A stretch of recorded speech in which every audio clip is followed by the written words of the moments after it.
well. So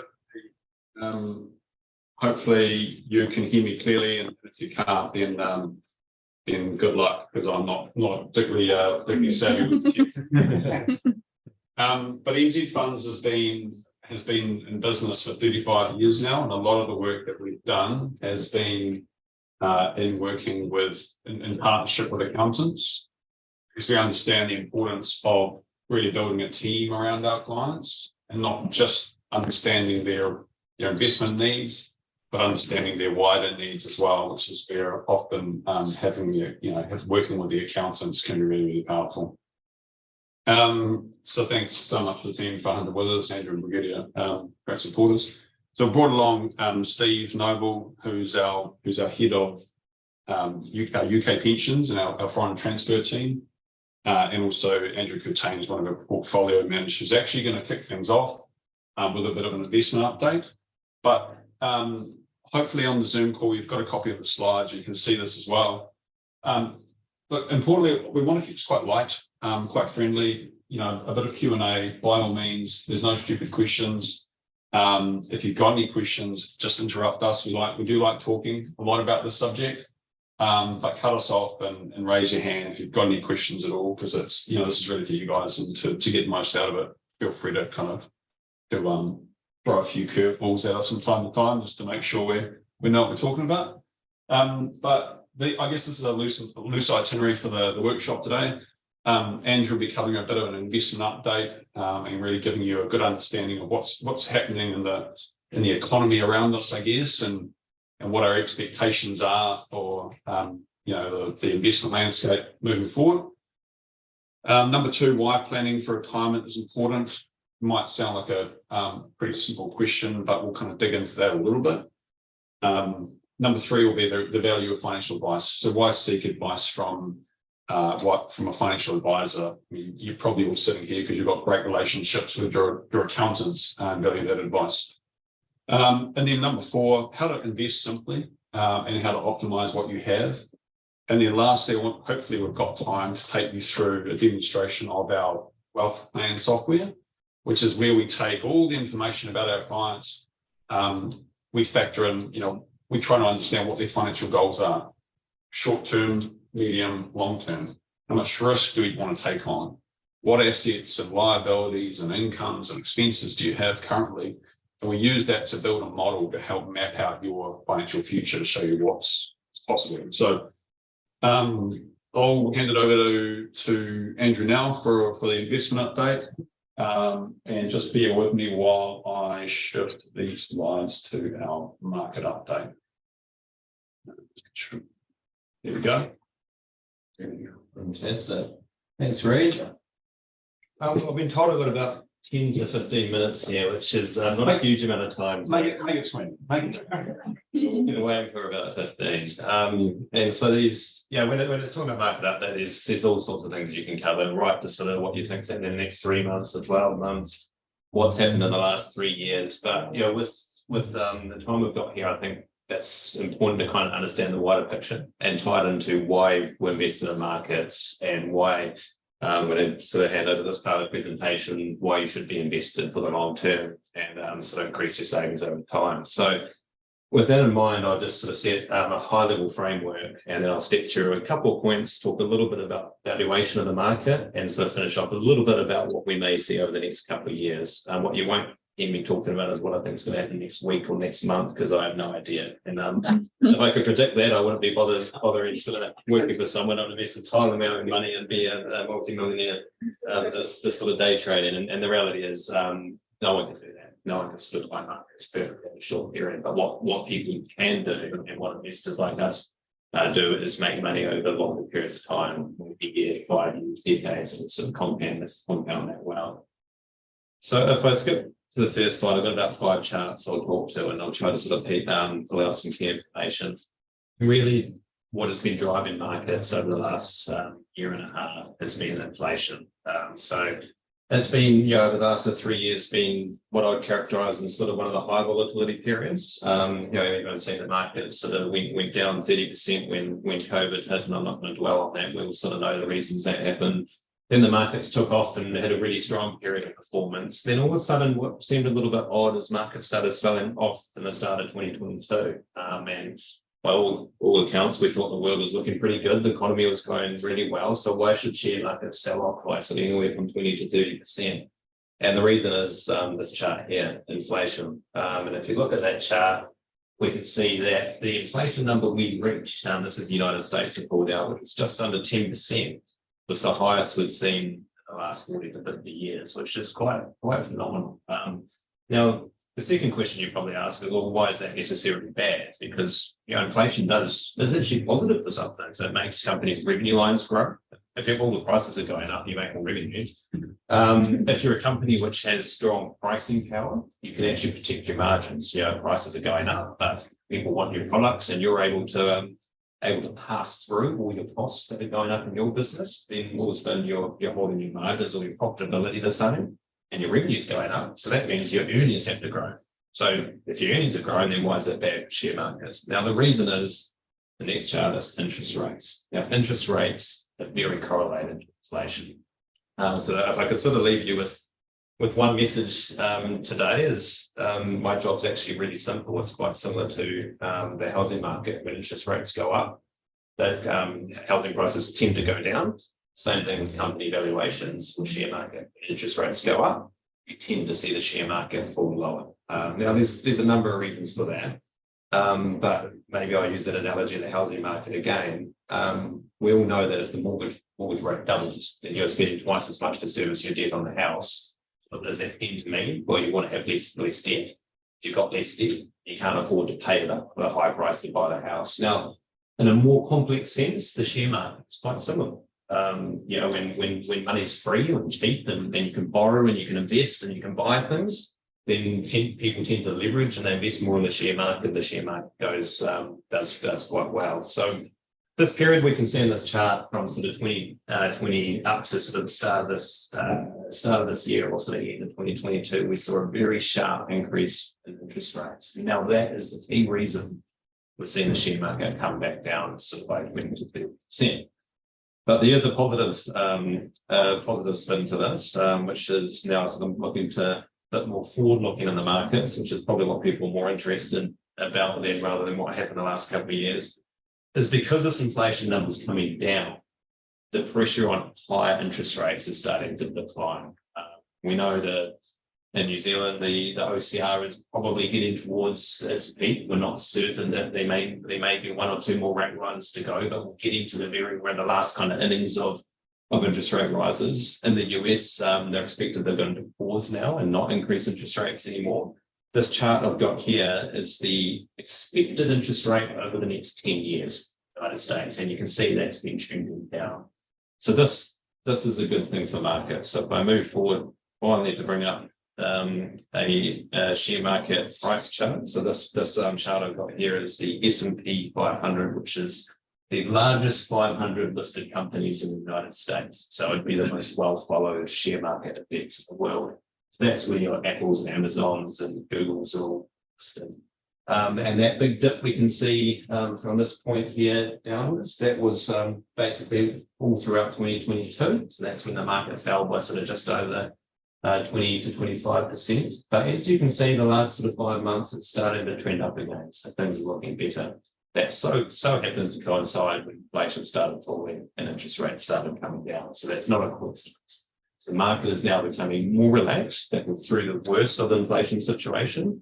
Market is starting to become more confident that we're not going to see interest rates increase a lot more. In fact, we may be starting to talk about interest rate cuts next year. So from an investment perspective, people are getting more confident of putting money to work. So investors like ourselves that may have been sitting on a bit of cash and keeping some money on the sideline, we're starting to put that money back to work in markets. So we're starting to see the performance improve. Now, this is the only valuation chart chart I'm going to show you. We look at hundreds of different ways to value the market, but I suspect many of you here have heard of what is called PE multiples, or price to earnings multiples. Now, this is simply taking the market capitalization of a company divided by the earnings the company makes. So let's say a company has a market capitalization of $1 billion and it makes $100 million in profit. That trades on a 10 times price to earnings multiple. Now, why is this important?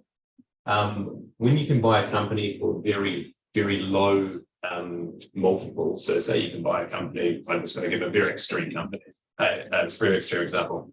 Let's say you can go buy a company for 2 times its earnings. So let's say, I find that a business across the road that does it's a bow repair business that makes the thing up and it makes $100,000 profit, and the owner tells me to sell it for $200,000. Well, I can go in there and buy that business, and in 2 years I've already paid back what I paid for that business, and everything else is profit. So you can see when you're buying a business for a low multiple of its earnings, the chances of you making money become much higher. So what we like to do as investors, we like to buy the market when it's cheap. So we like to buy it when the multiples get really low. And we like to not sell the market or be very cautious when multiples get very high. We look at this chart over time. This is the valuation of the US market. Very low point down here was post the financial crisis. Now we'll probably remember reading about the market selling off 50%, but once it did, it set up a fantastic period of returns, and the markets returned very high levels, 20% per annum for multiple years in a row. Where we've come from is we were at a very expensive multiple at the start of 2022, but we've now come back down what we call the long-term averages. Now, this is another reason why the market's starting to stabilize, and we're starting to see the prices or the share prices starting to perform better. It's because we're at a decent level. We're at a level which is you would expect to get the long-term returns of 10% per year. So if you go look at most share market indexes in the world, we return about 10% per year. Sorry, just because you're now getting into individual companies, but just stepping back, you were talking about the US in particular and their performance, interest rates, high inflation, that sort of. So related to that is whether that country's worth investing in. And in that specific country. So you look at, like from you've got USA, yeah. If you compare that with New Zealand and Australia, got these three charts as well. There's 3 big variances. Do you take that into account where to invest? Absolutely. So we look at, for example, I can turn to New Zealand. That's this is the same chart. So these charts I'm showing actually come from an internal market valuation analysis we have, and we have every single major region of the world: Japan, China, Europe, New Zealand, Australia. We look at these charts as well as 20 different charts for each country, and we look at every variable such as what the outlook for economic growth is, what's happening with interest rates in that market, what's happening with inflation in that market, what we think the underlying sectors are doing. We think technology is doing really well. So, for example, at the moment, artificial intelligence is the big craze and everyone's getting excited. We're a lot of artificial intelligence companies listed in the United States. You've got a company called NVIDIA, which makes very, very advanced processing chips for computers, which are going to be used in all the artificial intelligence machines. The share price is up 160% this year. And there's a big reason why the US market as a whole is up 10%. So to answer your question, we look at all these different variables. For this presentation, I'm keeping it to quite simplified, so we don't stand here for an hour going through tons of charts. But the key message I just want you to leave on this page here is we're at average valuations now. So I'm not ringing the bell going, when the market's going to go up 20% this year and it's going to do 20% next year, but at the same time, I'm not scared about the market falling 30% like we saw happen at the start of 2022. Because the market fell last year, we were starting at this point. We were really expensive. And so that's why many of the sort of active managers like us were actually keeping cash on the sideline. We were underinvested in the market. I will touch on New Zealand briefly. We can see over the last 2,000 years, the New Zealand market's done really well. So when the market, this is the NZX 50, was priced at $2,000, started 2001, and it's reached over $12,000 in the last year or two. With similar to the US and most markets, we've had a bit of a pullback, the same reasons: inflation, interest rate, and we're starting to have a little bit of a increase. One thing I point out in New Zealand relative to United States, and this is a little bit of a personal view, I'm a bit more worried about the economy in New Zealand. We're heavily, heavily reliant on our housing market. A lot of people's wealth is in the housing market. When the housing market starts to fall, people tend to fight the drawstrings. They don't spend as much. And why is our housing market fallen by, I think it's around about 20% already over New Zealand? Well, it's because we've had one very sharp increase in interest rates. 2, people tend to only have relatively short-term fixes on their mortgages. So you go to the United States, people fix their mortgages for 30 years in many cases. That's just the norm. In New Zealand, we've floating 1 year, 2 year, 3 year. So when interest rates increase very quickly, within a couple of years, everyone's getting into pain. I had a meeting with the head economist of Westpac earlier in the week, and he interestingly to me said that he doesn't think the max pain is felt in next year. So because there have been a number of people that have had sort of 3 year fixes, so a lot of people still locked in at 3% of their mortgage rates. It won't be until about June next year that you see the worst point of everyone's now reset at the highest rate. So ask me on the housing market, I think there still could be a little bit of downward movement to go. This is meant to be a housing market discussion, offset slightly by the fact we're getting immigrants coming back at a really big level at the moment. So that's helping to drive a bit more demand. So I'm starting to get a little bit more positive. Just quickly on that same valuation chart, we're a little bit expensive relative to the United States. So if you remember, the US was sort of down at its average level, and New Zealand were a little bit more expensive. I think the key reason for that is the type of businesses we own in New Zealand tend to be a little bit more recession proof. So the key fear of the investors at the moment is we're probably going to see some form of recession, both in New Zealand, probably in the United States. That tends to be negative for earnings of companies, and that tends to then put pressure on share prices.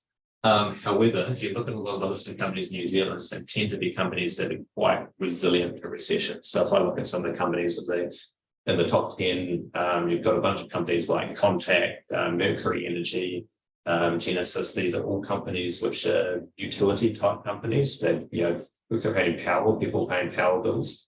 You don't tend to stop paying your power bill when you're in a recession, or most people don't. There might be some people that struggle.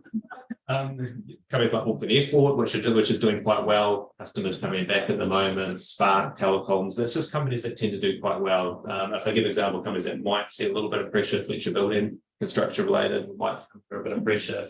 Company I personally think is going to see a bit of pressure is Mainfreight, freight and logistics, so sensitive to the economy slows down. But by and large, we've got more of these kind of utility infrastructure type businesses which are quite stable. So I think that's the reason we're trading a little bit more expensive than the United States.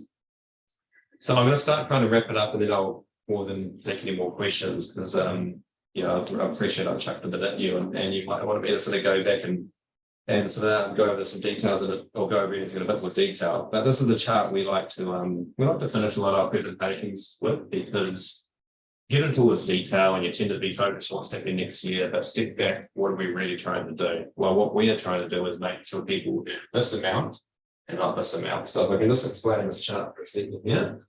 This chart shows that if you put $100 into different instruments back in 1969, and you held that $100 right the way through to today. I don't think we've got that many years. Well, you might do. Where do you go? Maybe artificial intelligence is going to create all this new medical breakthrough. But the point being, that if we look at these percentage returns, so if you're invested in the bond market, you make 7% per year over this sort of 50-year period. If you're invested in equities, you make 11.6%. Now, you might say that's sort of 4% difference there. It's not a huge amount.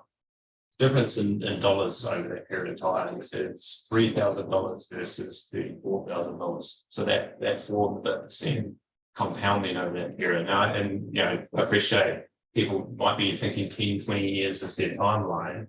And that's why we do in our portfolios. So as you get older, we invest in the lower risk asset classes, which have more than 7% returns. But you'll find you'll still surprisingly have a relatively large allocation to the share market. And the reason is these sort of 10% returns really do make a big difference, even over 10-year periods. Of course, there. I've probably taken up most of my 15 minutes or more, but is there any questions and about anything? We can branch off stuff I've talked about. We can talk about New Zealand economy, we can talk about anything. So maybe get a couple 5 minutes or 10 minutes of questions, and then I want to get back to these guys because they've got a fair bit to go. Question, Andrew, just in terms of America and states and their debt ceiling just raised, is there going to be any sort of inflationary pressure in the states because of that? I think There would be if they really started holding back on spending ahead of it, but my understanding is they hadn't really stopped spending. They weren't. I think they've always sort of thought they're going to get their debts in rates, and because of that, they continue to spend. So I don't necessarily see a big influx of more government spending and fiscal spending because it's raised. But if that was the case, then you would see more upwards pressure on prices.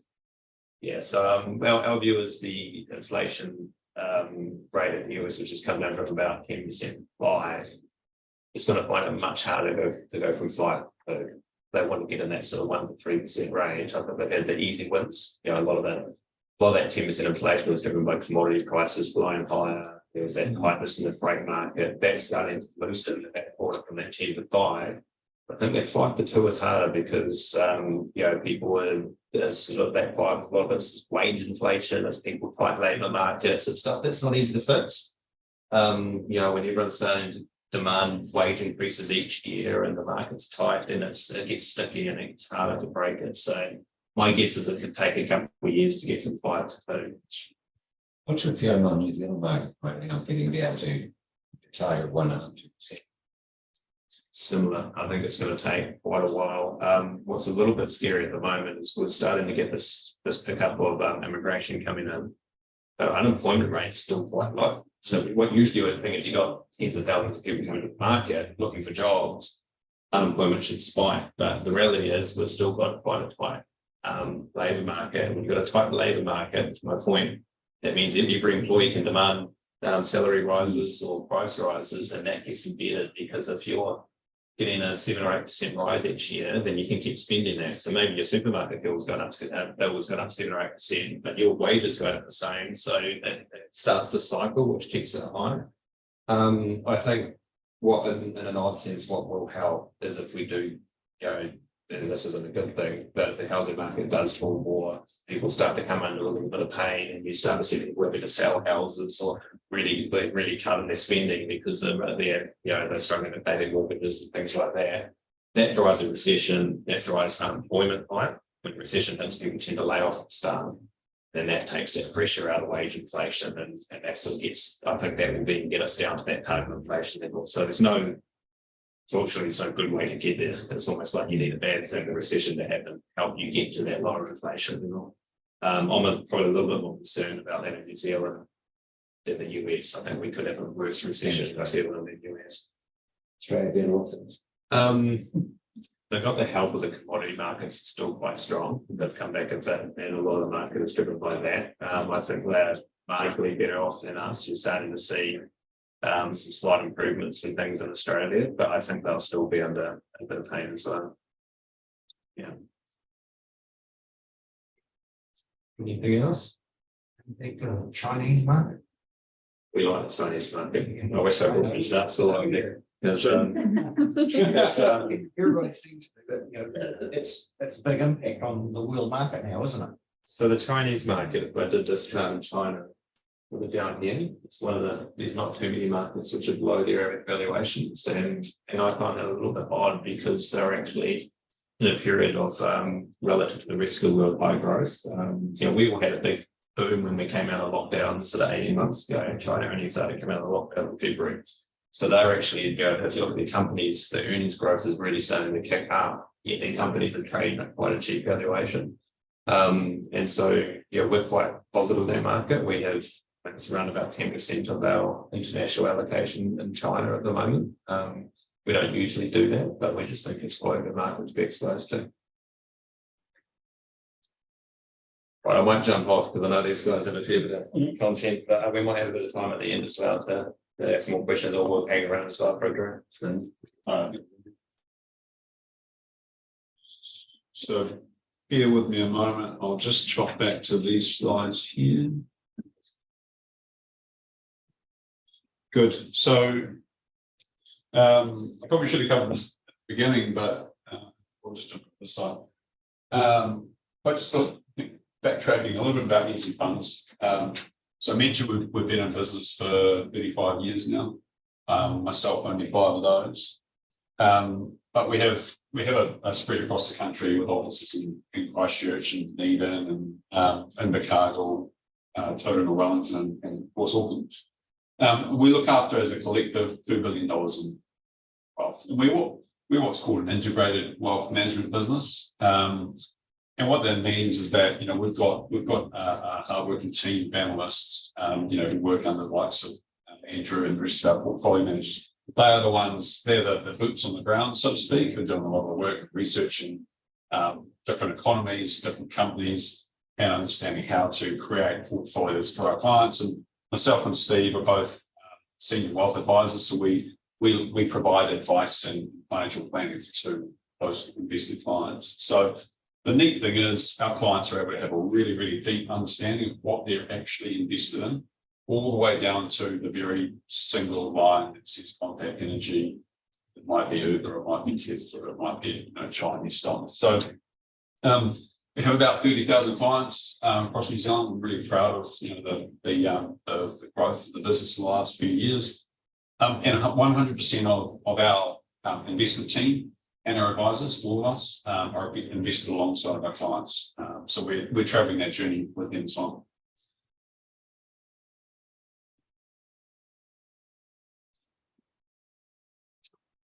So I think probably just a caveat to what Anderson was written. When we think about investing, there's so much complexity to it that you can get very lost in terms of understanding how am I invested, what am I invested in, access to information is there at your fingertips nowadays, and it's having a really robust plan of attack, sitting down with someone and us understanding your needs to strategize basically what is the best kind of journey for you and how do we get you from where you are now to where you want to be. I think that's pretty critical when we look at sort of a slide like this. What we're essentially saying here is that you've got 2.8 million people of the population who anticipate that they're going to have to work past retirement to sort of supplement their needs, and 2.5 of that don't feel that they're on track either. And so that's a big number, particularly for the New Zealand population. And what it does kind of highlight is the need for planning, the need for people to really actually think about their position and where do they go about that. And the nicety, I guess, of the NZ Funds proposition is, from the slides that Andrew's shown, is there's a huge amount of research, analysis, detail that we go into to devise portfolios that we think are fit for purpose, that cater to our clients' needs. But what complements that more so is the plan as to where you fit into that. And that's all about sort of understanding your needs, your specific position, which I imagine for each and every single one of you in this room will be slightly different, and that's to be expected. But where we as the senior wealth advisors come into our forte, I suppose, as Presley would like to talk, and it's about listening and understanding those needs, and then strategically developing something that you feel resonates with what you're trying to achieve on a longer term basis. So New Zealand, of course, we really have a she'll be right attitude.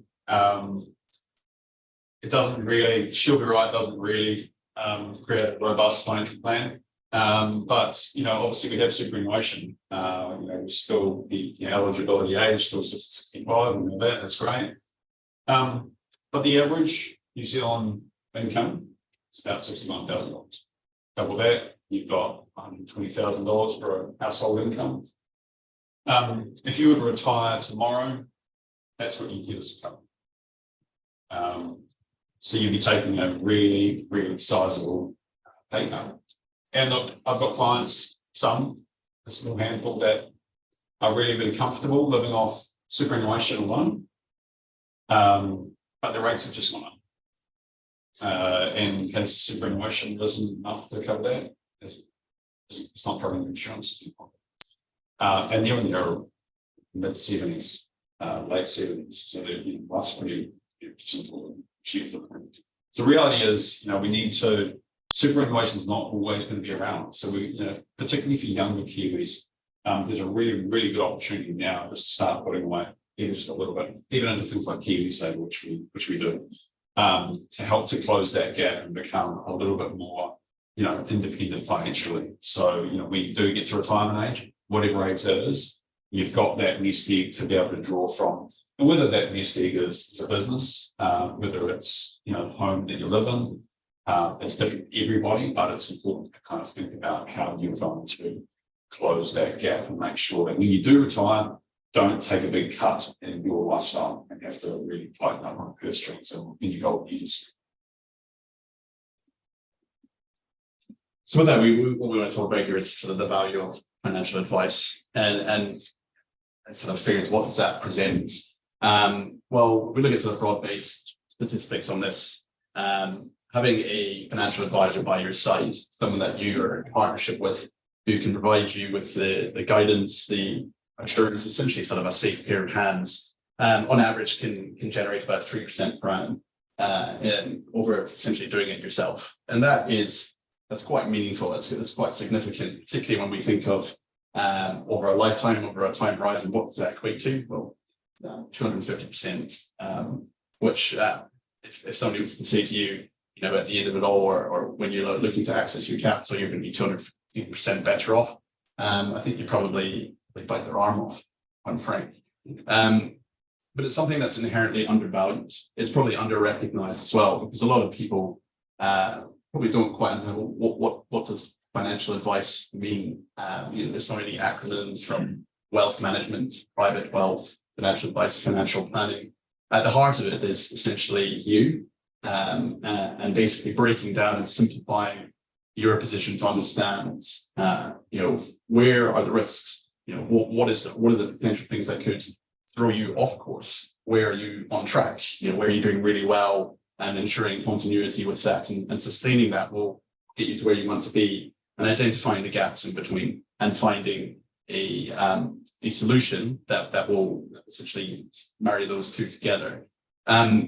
So a lot of that is down to deconstructing your position and then looking at the kind of relevance, the glide path or journey that we want to take you on to get you to the ultimate goal. And what we know about that as well is that it's very much an evolving piece. It's an evolving document from depending on life stage, time horizon for investing, risk appetite. All those kind of questions are things that we think about when it comes to the very fundamental thing that is investing, and critically what you're investing in. But that's just a sort of a good snapshot of kind of demonstrating the value of having a robust financial plan and sound financial advice to take advantage of that. So before we get into this, look, does anyone have any questions so far around any of those numbers, around superannuation or around any of those slides that we've just covered? I was just wondering, do you have a minimum for investing? Good question. So New Zealand Funds has a cradle to the grave solution for all Kiwis. So my son, he's only 20 months old, and he's investing in our Kiwi Saver scheme, albeit, he's much more inclined. So we NZ Fund look after everything from Kiwi Saver, for younger Kiwis who are starting on that all the way to those who are all the way through to trusts and retirees who are selling down different assets from a property to a business to inheriting funds and have significant portfolios already. So the short answer is no, we don't. NZ Funds don't have a minimum. Where the financial planning comes in and a really holistic, comprehensive approach. That's where Steve and I, particularly myself, that's where we work, and we do have some soft minimums there as well. But we'll sit down with all clients from the initial meeting, find out how NZ Funds can be stood.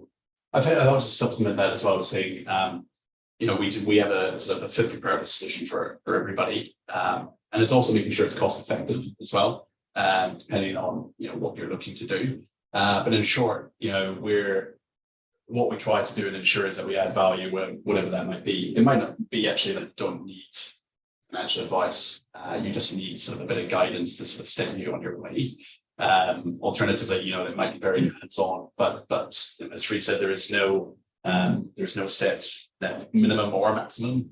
To give you an example in my space, which is UK orientated, I've transferred a UK pension that was, I think it was about £100, and the time it takes to do that is about 6 months, but it was actually the value that I could add to that person who was desperate to have it.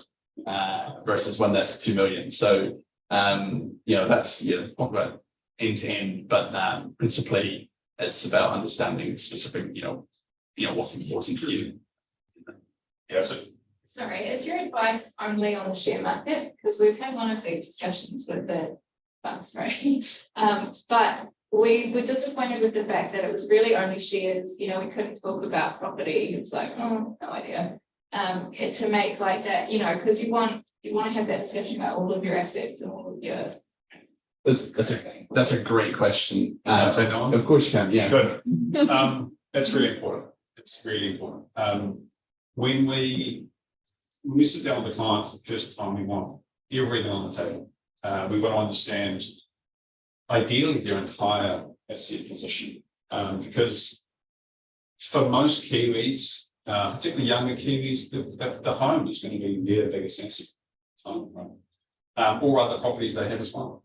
So all of my clients have, most of my clients have a freehold home, and some have a investment property or 2 or 3, and they're always part of the financial plan because they make a significant part of their wealth.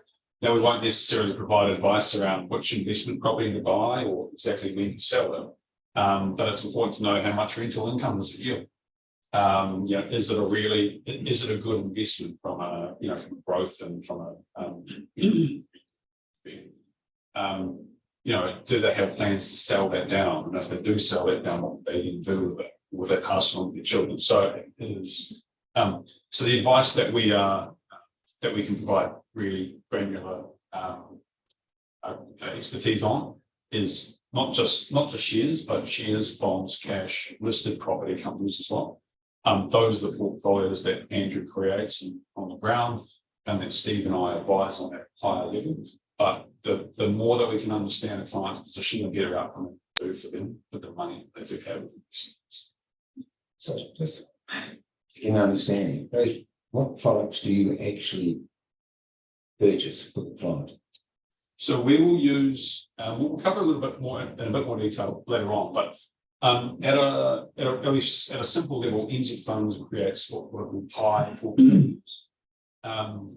Forget the name, but ultimately what they are is managed funds. So managed funds that will range from cash only fund, obviously really robust and secure, and it's not really going to move around, it's not going to shoot the lights out of returns, all the way through to corporate and government bond portfolios, local and global. So, relatively conservative asset class, provides a relatively robust return. So they're all fund associated. Yeah, they're all funds. You don't do fixed interest, that sort of thing. You don't do real estate.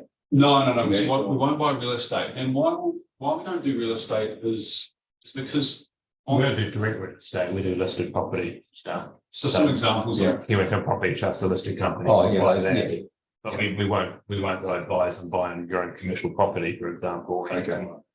Like you wouldn't buy a like a shopping centre and then create a fund. No, that's not what we do. Yeah, and the reason being is that we want a client's investment solution to be tailored towards them, and we want it to be liquid. So we want them to be able to draw money out of it at a drop of a hat, because life changes and takes a turn, and you couldn't liquidate share, or you couldn't liquidate a commercial property like that. So we try and stay away from investing directly into private assets that cannot be sold quickly should a client need to draw funds at late notice. We're also not a broker. We're not a Craig's or a Forsyth bar where you ring up and go, I want you to buy me New Zealand stock tomorrow. No, that's not what we do. We have our portfolios, of which we have about 30 different ones, and they have what we consider all the best investments, and depending on these guys' advice around your risk tolerance and allocation, you'll be weighted to a group of those portfolios that might be. And then you advise on what other assets we've got. Yes. So we'll advise the weightage you should have to lower risk bonds and corporate bonds and higher risk share market type investments. And then these guys will also say, look, based on the fact that you might be selling your house in the next couple of years and will come into this amount of money, we advise this. Yeah. So maybe just skip this one. Yeah, I was going to say, I think probably a lot of what's become there is encapsulated in those 4 stages, which is essentially understanding your position, and that's taking into consideration absolutely your entire wealth. So we're looking at your assets, your liabilities, your property, other investments, and then trying to drive out different kind of scenarios which resonate with you from a risk basis, the high risk versus low risk, somewhere in the middle, looking at modeling what would happen in a GFC event. How do you feel about that? What would that do to your position? So it's understanding capacity for loss. Could you withstand that, or is it going to jeopardize your lifestyle requirements at this point in time, and you're going to have to make seismic changes which you wouldn't want to otherwise do, therefore meaning perhaps a more conservative allocation. Of the offshoot of that is then we look to create a portfolio as with number 3. We have a number of portfolios which cater towards different needs and different risk appetites and exposures. And finally, the critical thing in all of that as well is about re-reviewing your position so as to understand whether there's been a change in circumstance, whether you have more capital to invest or perhaps looking to sell down a property and what that may mean for your overall asset base, and making sure that what we implement now is still fit for purpose further down the line. Are all your investments needed like a lump sum at the start, or is it like you put in, I don't know, $10,000 and then you're able to add to that, monthly or weekly or however you want to? Yeah, but it's a really, really powerful way to save over a long period of time. Because there's those charts that Andrew showed us earlier. There's lots of peaks and troughs in that upward journey. And if you're saving regularly, small regular amounts, even when markets do fall, you're adding a little monthly amount. The share markets are on sale at a discount. So saving, having a disciplined savings plan like that is just, it's really, really powerful for long-term wealth accumulation. So yes, and a lot of our clients are doing that through KiwiSaver and through other unlocked versions of KiwiSaver as well, where they can access that money should things be. So you're suggesting like just put a minimum KiwiSaver and then put, if you've got excess into this city, excess for you. I don't think there's a one size fits all answer to that. I think KiwiSaver is a really, really powerful tool for building retirement savings. And yes, first home purchase as well, if there's some of us in the room on the call that haven't. Certainly putting the minimum in is an absolute no-brainer because it's free money in it for you. I think there's a sensible balance to be had. The beauty about KiwiSaver is it is locked in. And we all give in to temptation from time to time. I think that buying new, brand new Ford Range is a really smart investment. So I think there are a couple of different angles that I'd take, but it wouldn't be a one size fits all answer. But yeah, the minimum to KiwiSaver is absolutely great. It's a very useful. Look, we'll just touch on these quickly in the interest of time. We encourage all clients to have sensible split as far as their different assets go. You appreciate a lot of them be building businesses, and that'll be your blood, sweat, and tears. But as you do accumulate more and more wealth, having your eggs in different baskets is really, really important. Because as you do get older, your ability to absorb a loss becomes a lot simpler, right? So having a sensible mix of growth assets like shares or like property, but also, perhaps having some income generating assets as well, whether it be cash or bonds is sensible. A lot of people don't necessarily understand their own capacity and emotion composure and risk tolerance. So, we'll always go through an exercise to make sure that clients are in investments that they feel comfortable with, through the ups and downs. And then lastly, I think we all kind of understand broadly that we can take on a lot more risk as we're younger, still earning, absorb the ups and downs. But as you do age, often it's quite sensible to start taking a little risk off the table each year as you get closer to retirement, but through retirement as well. Because some of us are going to live until we're 100. People in this room will live to lots of good over 100. if you're retiring at 65, that's a lot of money that you're going to need to, to survive a 30-year retirement. So, we try and encourage clients not to take their foot off the throttle too early, because sustaining a regular passive income, if you will, from an investment 35 years, you do need some growth. Can I just ask a question there? You hear a lot of people sort of saying, hey, I'm going to retire when I'm 50. And you've heard these stories before. And I guess probably in recent years, with inflation the way that it has been, have you heard stories of those people that have, they've decided to retire early? They thought they had their wealth plan mapped out, and then all of a sudden they go, hey, I think I've got I have a small handful of clients who not won the lottery, but have created rocket ships of businesses. And they don't aspire to retire early, boy they could. But I think for the most part, the media plays it up. They're just stories, really. Retiring at an age of 50, unless you've got a phenomenal business the business underneath you, or unless you've inherited a lot of money, is going to mean a huge amount of sacrifice between now and then to generate enough, a nest egg big enough to cover you for 50 years time. So I wouldn't get too Big thanks to You're hinting at something.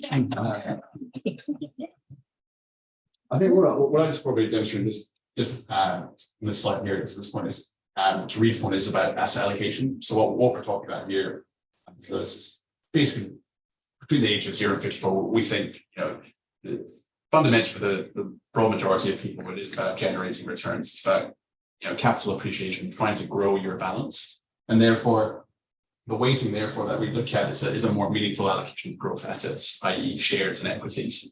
But as you approach retirement and start to look at realizing capital that you're going to need to maintain lifestyle, your spending needs, we will slowly kind of diversify you out of growth and out of equities into a more diversified portfolio of asset classes to look at preserving your capital. So some of it being cash based, fixed interest based as well, but still keeping a weighting towards the growth aspect, because the fantastic balance would be to get to a point where essentially in an ideal scenario you're living off the growth and never actually eroding your capital. Now theoretically that doesn't always happen, but it's what we're trying to do is thread you through that journey to strike a chord. And there's different ways of doing that. One of them is what's called our life cycle methodology, which is a kind of an age and stage glide path. As you hit 55, it's incrementally, slowly diversifying you out of growth into a more reserved allocation, or alternatively, you can go down what we class as sort of a self-select route, which is more bespoke to you. And that might be tailored to your situation where your intention might be, I don't plan on retiring at 65. I've got my own business, I'm going to work till 75. I'm just going to keep going. And therefore you might want to maintain a more bigger growth exposure just because you're still in a significant earning stage. So it's all relative, but it's just to give you context as to the things we think about at different stages as you're invested. I'll just touch on this really briefly and we'll move on to the WealthPlan. Liquidity is an really important consideration. Look, all going well, there'll be no emergencies where we need to draw funds quite quickly, but these things come up all the time in hear about. So I guess, thinking about what is liquidity, how quickly can you access money from different investment types? So I mentioned we don't hold the likes of commercial property portfolios directly because it'd be hard to sell a commercial property in a short amount of time. So normally with managed funds, ours in particular, it can take only 2 to 14 days to access some or all of that money. So if life were to take a really big change, then you've got the assurance that that money's there and can be accessed to support you in whatever you need. Obviously, to sell a house takes a little bit more time. Look, that can be really market dependent. So I'm not sure how accurate 47 or 52 days is right now. And then last, selling a business takes a huge amount of time as well. So it's really important that clients have got their bases covered. So they might, the business asset might be the largest asset they own at present. But having money that is liquid and that is still growing does give them safety net as well. If the unforeseen would happen. And that's it for now. What I'll do is I'll bring up our WealthPlan software and I'll just show you tangibly what we do to build financial plans for clients. I don't think we have much more time, so I might take sort of 5 minutes and rush through that. But I'll bring it up now, and hopefully everyone on the call can see it as well.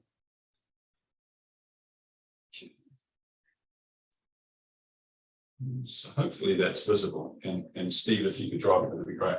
So what we do is when we sit down with clients to build or flesh out their financial plan, we'll do a bit of a fact find, obviously, things like ages, when they plan on retiring, when they plan on popping their clogs, if they know, how much they might be earning, and we can take I'll just top inside there. Yeah, good. Okay, good. So this is the start of our fact find, and if you could just scroll down a little bit, Steve. This might be a savings plan for someone who comes to us and says, we're a little bit nervous about money. We want to know that we're on track to enjoy, to have enough money for the retirement we want. And often a really key consideration is, well, how much do you want to spend in retirement? That's a number that probably none of you have ever really considered, unless you are retired, in which case you already know. But often we use a ratio based on their current net income. Some of you have fixed incomes, some of it will be lumpy, but most Kiwis comfortably spend 70% of what they earn in the hand today in future terms per year in retirement. So that's a really rough rule of thumb. That's sort of 2/3 retirement income ratio, but everyone's different. Some people live off the smell of an oil rag, would happily do that through retirement. But what this helps us to do is generate a wealth target for them. So the wealth target is often jaw-dropping, it's often overwhelming. That is a large number, but we're talking about potentially a 25-30 year retirement. And then the inclusion of superannuation or not here can have a really big impact. So, if you are a lot younger and maybe think that superannuation won't play a big part in your financial future, then there's going to be more work to do. So it's about finding a bit of balance. So if you just pop over to the KiwiSaver screen here, Steve, this is where we'll try and understand how much clients are contributing to KiwiSaver, where their current balances sit. We can provide advice around KiwiSaver as well. We'll move into property as well. So, to your question, we'll consider, we might consider how much debt they have on board, how much they're paying, how much, what interest rate they're paying, how much they're paying down. Do they plan on downsizing that property at retirement, freeing up capital from it and moving somewhere a little bit smaller and easier to look after? And then, they may have savings in play already. They may have a really good savings scheme, or maybe they need one. I can't work out how to take it away. And then just go straight over to the portfolio if you could see. So they may be lucky and they've got a little bit of money sitting in the bank already. And they're thinking, well, what do I do with this? Do we put it into another property? Do we invest into something a little bit different? It's a bit more diversified. And then we'll construct a portfolio. So it'll be a recommended portfolio that we'll build for them.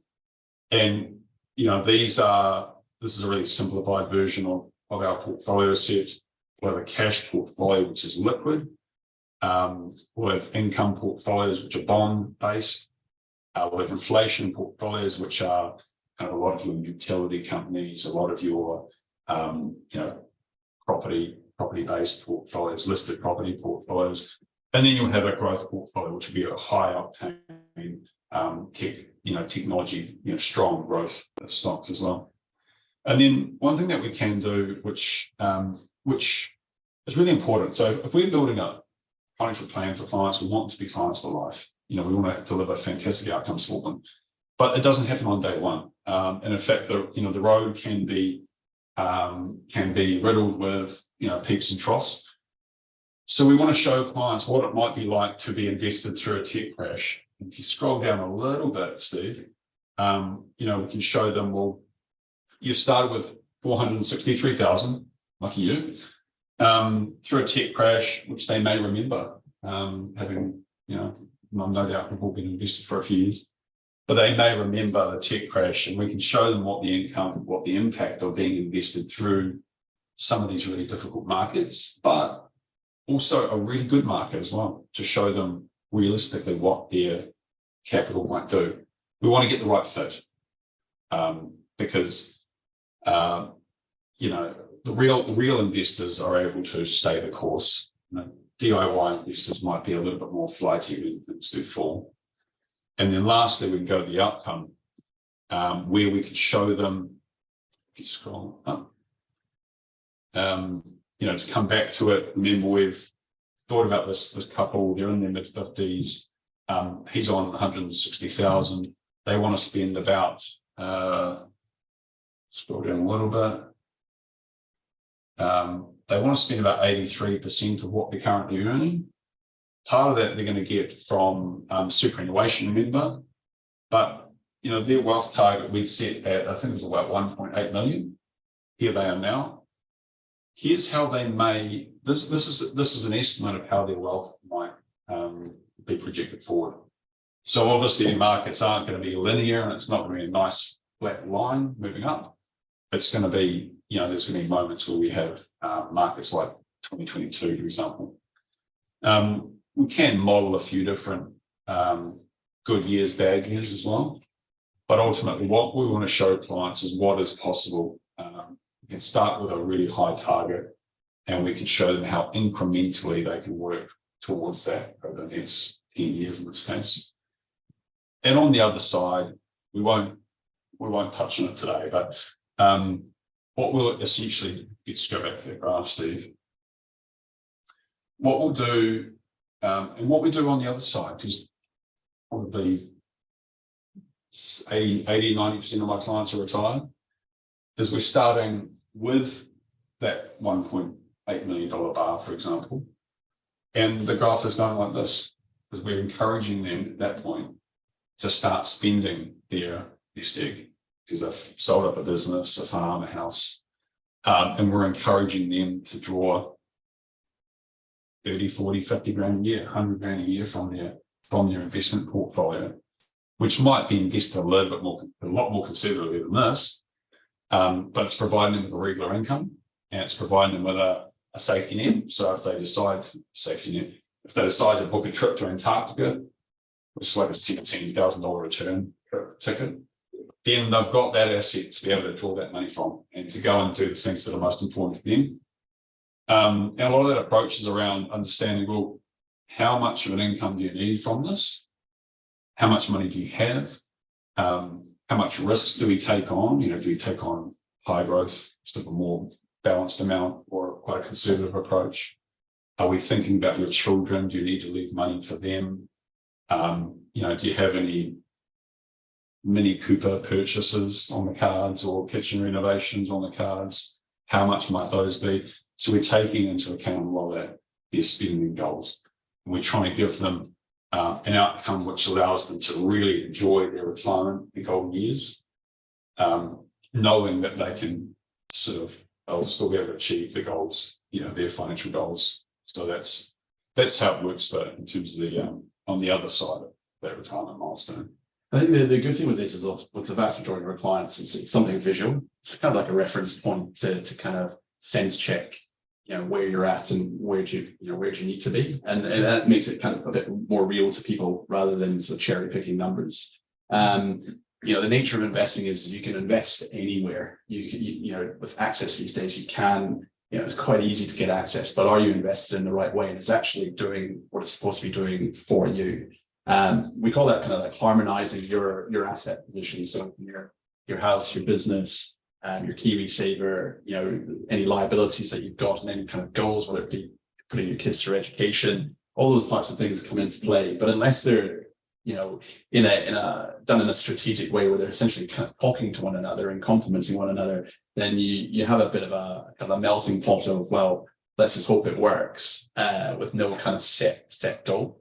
So the idea of WealthPlan is about sort of integrating that into a kind of a systemized way, in a disciplined way, to kind of give you the tools and the visuals of understanding, well, this is kind of where I'm at. This is potentially what can happen depending on market drivers, but also here's the upside.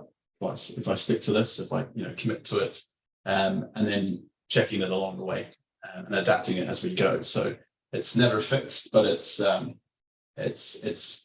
working with the most that we can to try and get it right for now, and continue to do so as we go forward. For a shorter term investment, so say 5 years, you want to put your kids through education. I mean, looking at, because obviously for longer, you're going to make those gains.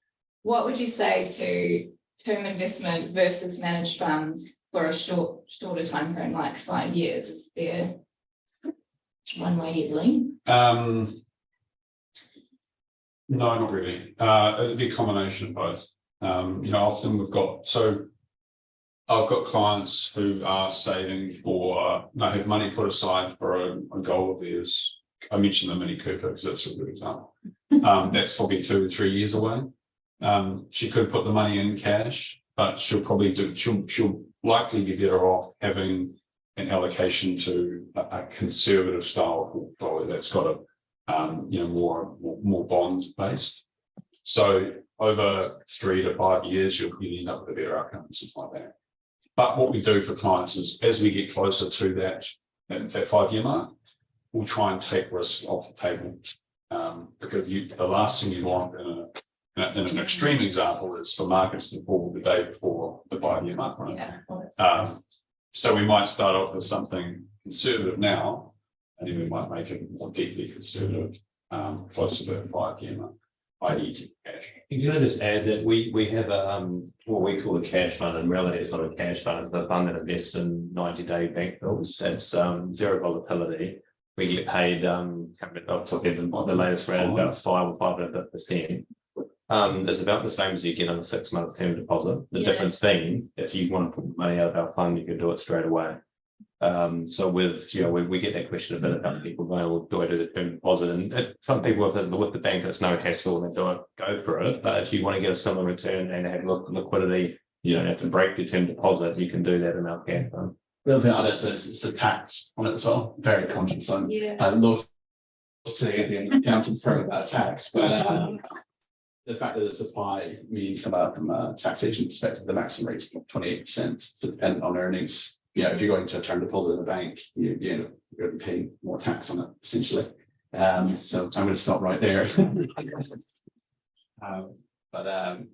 certainly it's really. I guess it's the security of it versus the volatility of markets. No, the cash fund we're talking about is of zero volatility. Yeah, no, because we've got portfolios got volatility, but we've got a zero volatility one. It is in terms of risk, it's the same as a bank term deposit. Okay. It invests in bank bills issued by those banks where your term deposit is held, Right. and the price of that doesn't move. It does that same fund that you're talking about, give the same return as term deposit. Yeah, pretty similar at the moment. In fact, we're slightly above the 6-month term deposit the last time I checked. So I think you had to go up to about a 9 or 1 year term deposit to get the same return. So yeah, if you wanted to fix in for 1 year, you might be getting a slightly bigger return than our cash portfolio, but with instant liquidity. If you're doing 6 months, you're better off to be with our cash fund. Yeah. A lot of Kiwis. I mean, that moves a little bit depending when the banks change the term deposit. So we need to refresh that. But for the last sort of 3 to 6 months, you're generally better off to be with us if you're in 6 months or less term deposit level. The tax saving is material for a lot of clients, depending on your income bracket. So that tax saving is guaranteed. So that's something to consider as well. A lot of Kiwis that they typically rely on kind of rolling term deposits to make sure they've got a little bit of liquidity, and their money's also obviously very very secure. But it's also a little bit challenging, in today's world where, I use the price of eggs as an example, where that's just moving up rapidly. So there's risk in all investments, and there's certainly risk in cash at the moment, because the risk is that you lock your money away, even for 5.5%, sounds like a pretty good rate. But if at the end of that 1 year term, for example, if the price of eggs has gone up by 10% and you're getting poorer, you've just gotten poorer by, say, 5% over that period.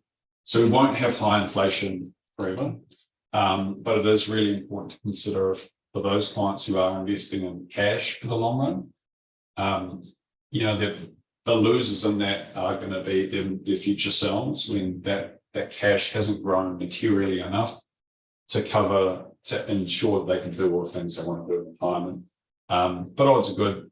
The kids are going to, be a little bit frustrated as well, because the nest egg they inherit will probably, won't have fulfilled its potential, I suppose. Do you have any Kiwi savings schemes? Yep. So we NZ Funds, we have 22,000 clients in our Kiwi Saver scheme. Okay. So we look after 2 billion, and about $500 million. It's about 1 billion of that is with Kiwi Saver. So I mentioned, because some Kiwi Saver funds are doing really well. In fact, better than the average shares. And whilst you can't take money out, which is good, they have adjacent funds which are the same funds, which you can put some funds into your Kiwi Saver and some where you want to draw out, which is doing equally well as that fund. So yes, that's a good idea. We've got that. That is something we do. Yeah. So I noticed your question earlier around, is it worth contributing what should I contribute? We created what was called Wealth Builder, which essentially is a mirror image of Kiwi Saver, but the nicety is it's not locked in. So it's there to complement your Kiwi Saver. You might, we often say this is about trying to be disciplined, because with Kiwi Saver there is the lock-in, and therefore people touching it and potentially jeopardizing it is limited. While Wealth Builder is there is if there is additional capital that you want to put to something, but you want a similar investment strategy. Essentially, it is a like-for-like fund with the flexibility. We created that for that very reason, which gives you a bit of choice and nimbleness as to what you want to do from that front. Yeah. So I think we should probably wrap it up soon, but importantly, really soon.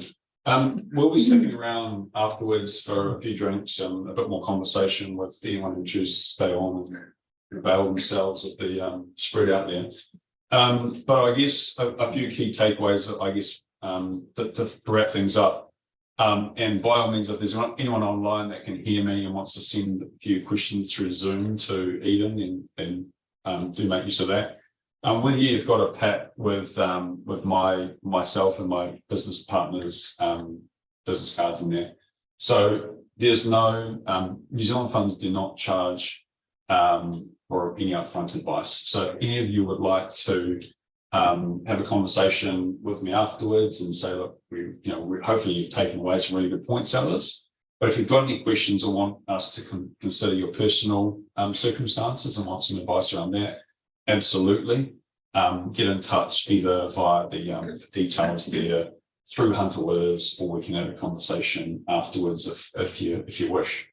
So I guess I'll wrap things up there, but thank you to Steve and thank you to Andrew for attending. A big thanks to Eden for making the tech work seamlessly, I might add. And thank you to Andrew and Ricky as well for supporting the event. I hope you guys really enjoyed it. Thank you very much.